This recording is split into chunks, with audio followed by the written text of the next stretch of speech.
Hello বন্ধুরা, তোমরা সবাই কেমন আছো? আবারও চলে আসলাম দারুণ স্বাদের একটা রেসিপি নিয়ে। আশা করি এই রেসিপিটা তোমাদের অনেক অনেক ভালো লাগবে।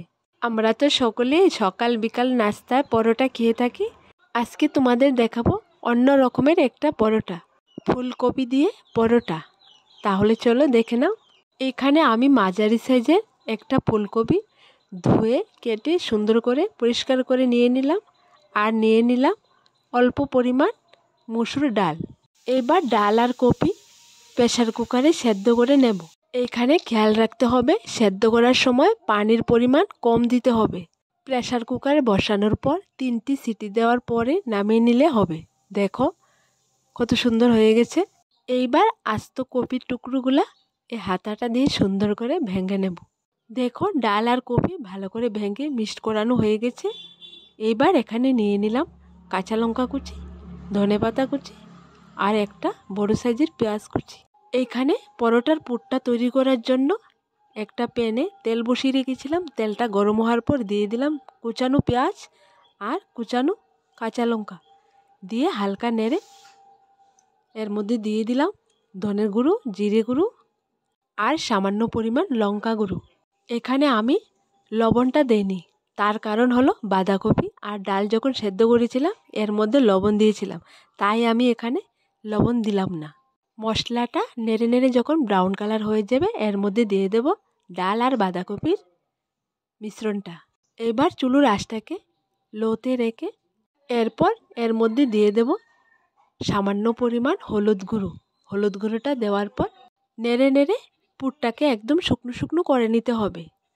খেয়াল রাখতে হবে যাতে করে নিচ দিয়ে পুরা না লেগে যায়। পুরটা যখন হয়ে আসবে তখন এর মধ্যে দিয়ে দেব ধনেপাতা কুচি। ধনেপাতা কুচিটা দেওয়ার পর 2-3 মিনিট নেড়ে মিক্সড করে নামিয়ে নেব। দেখো পুরটা কত সুন্দর হয়েছে।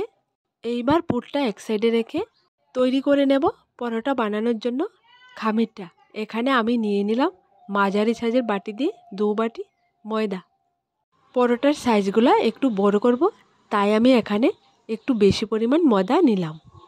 এবার দিয়ে দেব এর উপর স্বাদ মতন লবণ। এখানে আমি ময়দার খামিরটা হালকা গরম পানিতে তৈরি করব। তোমরা চাইলে ঠান্ডা পানি দিয়েও এই খামিরটা তৈরি করতে পারো। দেখো আমার খামিরটা রেডি হয়ে গেছে। ঠিক এরকম করে তৈরি করে নেবে। এখানে আমি ময়দার খামিরটাকে 5 ভাগে ভাগ করে নিলাম। এইবার এখান থেকে একটা খামির নেব আর হাত দিয়ে চেপে চেপে ভালো করে গোল করে বলের শেপ দিয়ে দেব। এইবার আঙ্গুল দিয়ে টিপে টিপে একটা বাটির মতো করে নেব। আমি এখানে এক হাতে ক্যামেরা, তাই এক হাতে করে তোমাদের দেখালাম। সত্যি বন্ধুরা এই পরোটাটা একদম অসাধারণ খেতে, দারুণ দারুণে লাগে। তোমরা একবার ট্রাই করে দেখবে, একবার বানিয়ে খেয়ে দেখো, বারবার ইচ্ছে করবে খেতে।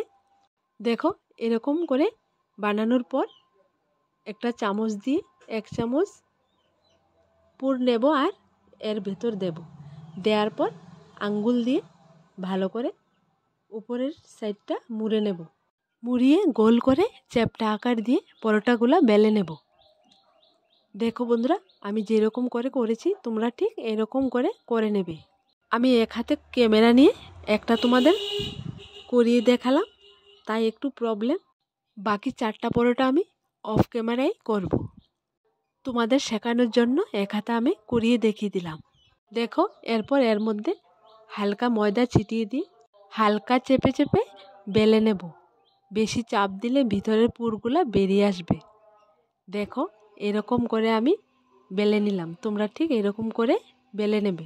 সবগুলা রুটি বেলা হয়ে গেছে। এবার রুটিগুলো ভেজে নেব। এখানে ভাজার জন্য চা চামচে 1 চামচ তেল ছিটিয়ে দিলাম। তোমরা চাইলে ঘি দিয়েও পরোটাটা ভেজে নিতে পারো। পরোটাটা দেওয়ার পর উপর দিয়ে আরেক চামচ তেল দিয়ে দেব।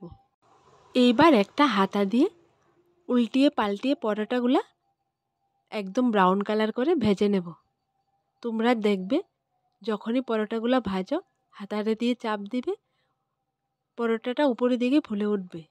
দেখো বন্ধুরা পরোটাটা অনেকটা ফুলেছে, ফুলকো ফুলকো। কপির পরোটা খেতে চাইলে এই পরোটাটা তোমরা একবার ট্রাই করে দেখো, খেতে দারুণ লাগবে। আর আমার দেওয়া রেসিপিগুলো তোমাদের যদি ভালো লেগে থাকে তাহলে আমার এই চ্যানেলটাকে লাইক, শেয়ার এবং সাবস্ক্রাইব করে পাশে থাকা বেল বাটনটি অবশ্যই ক্লিক করে রাখবে আমার দেওয়া নতুন নতুন স্বাদের রেসিপিগুলো দেখার জন্য। আর কমেন্টে লিখে জানাবে এই পরোটাটা তোমাদের কাছে কেমন লাগলো।